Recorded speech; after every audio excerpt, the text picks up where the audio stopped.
thing, Tadween Quran or compilation of Quran.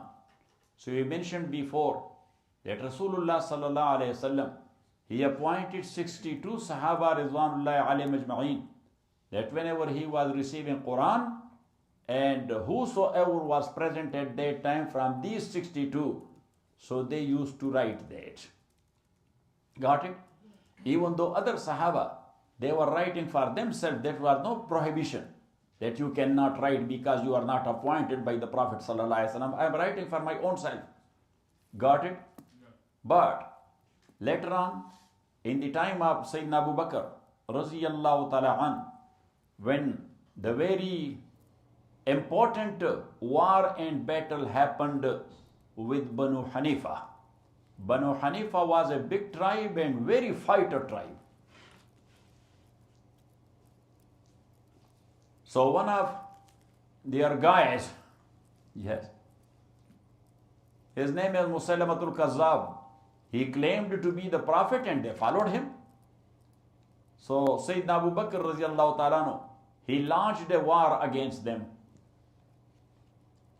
And 70 Qurra and Huffaz, they got martyred.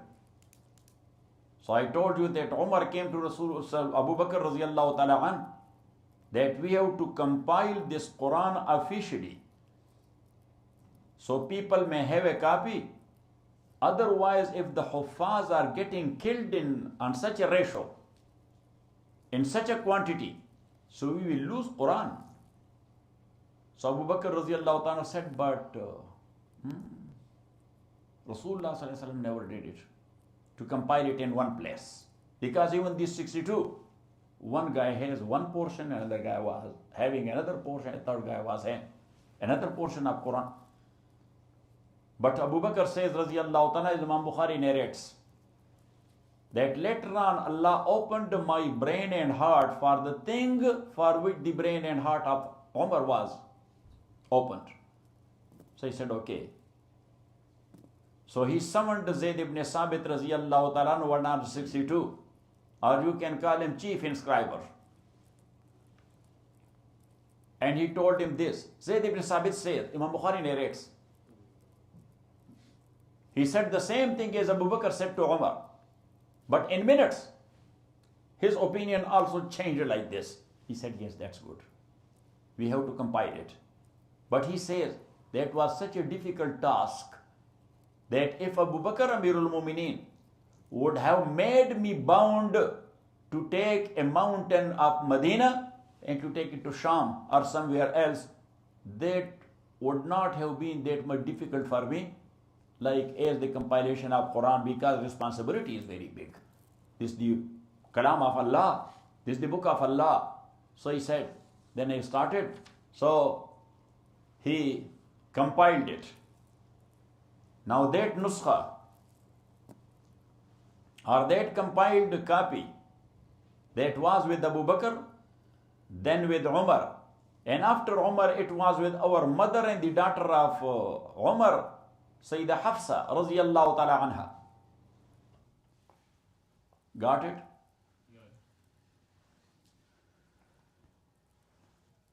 But later on, Imam Bukhari narrates the same thing as well. Babu Maja fi Jam' al-Quran. What do you say? Yes. What's the chapter? Babu Maja fi Jam' al-Quran. Babu Maja fi Jam' al-Quran. That this chapter is regarding compilation of Quran.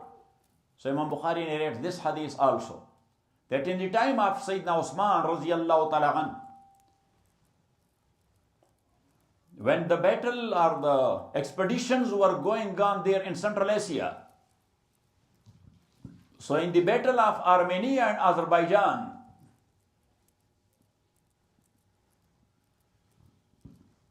as the Khilafat were expanding, look, on one side it went to Africa, on the other side it was knocking at the doors of Europe, on third side, in the time of Usman radiyallahu ta'ala an, some Sahaba went to Karachi even, and to India, and on the other side to Central Asia, because this whole area was conquered. So they crossed river Amu. They crossed what? The river Amu. What else? Mu, and they crossed over the river and entered into Central Asia. And big battles were taking place in Central Asia. Armenia and Azerbaijan got conquered. But as people were accepting Islam, accent of different people was different. Because whatever language later on you will learn, doesn't matter how much fluent you are therein, accent will be there. Will be there or not? Yeah. So, because of accent, people, yes, what he speak. Oh, so how you will speak his language. Yes, you will be doing the same stupidity as he is doing. This is not a matter to make a fun of someone. Because from the very beginning, whatever your language is, whatever, yeah, so your buttons are fixed based on that. Because that was the time when your tongue and your teeth and your makharij, these were flexible. These were flexible. So you were speaking your own language, so these are fixed and fitted there. Now whatever other language now you will speak, for sure you will be having accent. So because of accent, they were saying, this is wrong. So they were saying, no, you are wrong. And both of them were okay. Both of them were okay. Got it? So, now for example, Mawlana Yusuf, he will recite, yes, غَيْرِ الْمَغْضُوبِ عَلَيْهِمْ وَلَا الضَّالِّينَ. Got it? But when I will recite, because in our area, we don't pronounce dwad. We pronounce wad. Got it? So when I recite, so I say, غَيْرِ الْمَغْضُوبِ عَلَيْهِمْ وَلَا الضَّالِّينَ. So you will not find that he said dwad or he said zwad. Got it? Or not it? So anyhow, now regarding other things you can tolerate, but regarding the book of Allah, people do not tolerate. And that's why they were very much ready to pick up their swords and to kill one another, that you are reciting the book of Allah like this. Got it? So Huzaifa ibn al-Yaman radiallahu ta'ala, the big general. Huzaifa ibn al-Yaman radiallahu ta'ala, I visited his grave, radiallahu ta'ala, what a great man. So Huzaifa ibn, who is called Saheb Sir, secret keeper of Rasulullah sallallahu alaihi wasallam. He's called what? Saheb Sir. So Huzaifa ibn al-Yaman radiallahu ta'ala, the leading general, he came all the way from Central Asia back to Medina. And he said to Osman radiallahu ta'ala, Adrik hazil ummah, Amirul Mu'mineen, take care of this ummah. I think that later on they will kill one another because of accent. Yes, so get them together on one qira'at. Get them together? Mawlana Yusuf? On one qira'at. So Sayyidina Osman radiallahu ta'ala an, he got together 4 Sahaba, Ridwanullahi alayhim ajma'een. Got it? So in them, there were 3 Sahaba, they were Quraysh. Sa'id ibn As, Abdullah ibn Zubair, and Abdul Rahman ibn al-Haris ibn Hisham. Because they were good writer and good Qurra.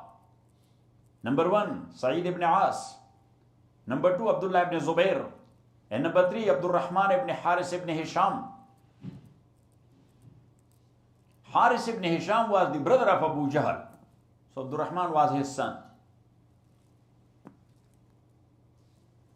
And the 4th one was the same Zayd ibn Sabit radiyallahu ta'ala, who compiled in the time of Abu Bakr radiyallahu ta'ala. So now here, Zayd ibn Sabit was Ansari. He was from Medina.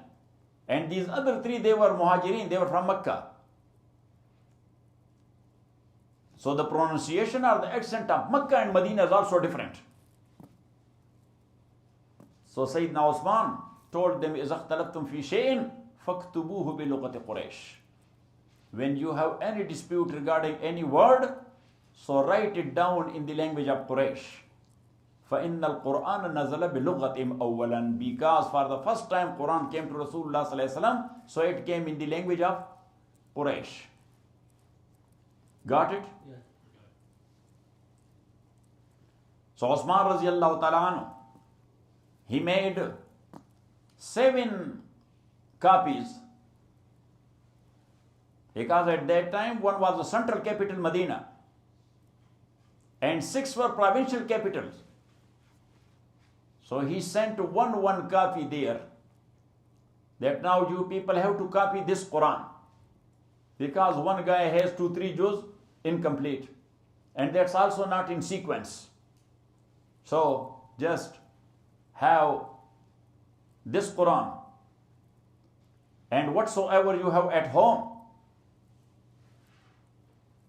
so just make it shaheed, destroy it.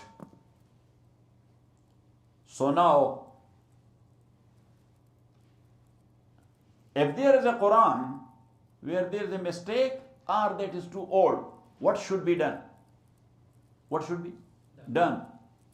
So at that time, the fuqaha, they say that Usman Raziallahu Ta'ala, he said, destroy that. So some of them, they tear it and they buried it somewhere. They tore it and then buried it and some of them, they burnt it. Some of them, they burnt it. So that's why they say that either to tear it and bury it. Got it? That is one way. And number 2, to burn it, that's another way. But now we say, and look, when the fitnagar, those who created fitna against Usman Raziallahu Ta'ala, and they blamed him for so many things. Number 1, that Usman, look, what a life he is living. Yes, and this propagation against someone, that works very well. Got it? That Chanakya philosophy. That's called what? Say, Chanakya was a Hindu. He said that if you want in political field to defame someone, don't say anything else. If he had been in ruling somewhere, just propagate against him that he was a chore and he was a thief and he was this and he did this and this and this. Yes, that's a Chanakya philosophy. Got it? So anyhow, they said about Usman Raziallahu Ta'ala, what a life he is living. Look, at lunchtime, there are psa and lambs, roasted goats. Got it? So Sayyidina Usman Raziallahu Ta'ala made it clear that I am not taking a single penny from national exchequer. And this was my routine before my Khilafat. Got it? Yes. Then they said that look, he moved Amr ibn al-As from Egypt to governorship. He was appointed by Umar and he deposed him and put Abdullah ibn Abi Sarah there. So Sayyidina Usman said, number 1, Amr ibn al-As, who was appointed there as a governor by Umar, Raziallahu Ta'ala, Umar himself also removed him once and later on he put him against there. Because these are administrative cases. These are what? Administrative cases. And the one who is ruling, he knows to put whom for how much time. Got it? And then he said that actually I did not remove him. But the people of Egypt, they came to me and they asked for Abdullah ibn Abi Sarah, Raziallahu Ta'ala. Got it? The third thing, they said that his first cousin Marwan ibn al-Hakam, who? Marwan ibn al-Hakam, that look, he gave those spoils of war to Marwan ibn al-Hakam.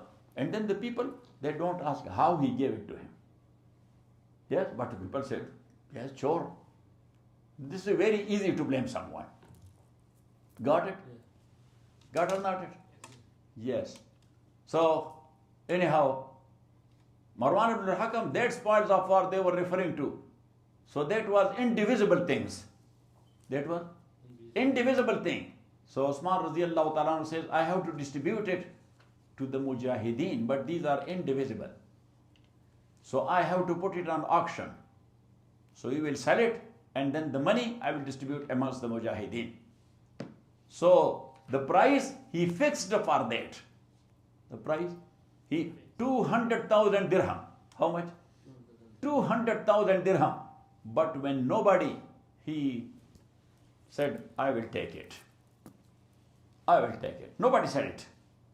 So then Usman Raziallahu Ta'ala says that Marwan, he said, Ya Amirul Mu'mineen, He said, you should pay that money to the exchequer.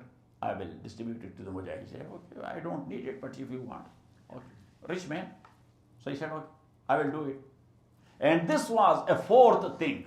That look, Osman burned Quran. Ya subhanallah. And if somebody will say about someone he burned Quran, so before court the people will kill him.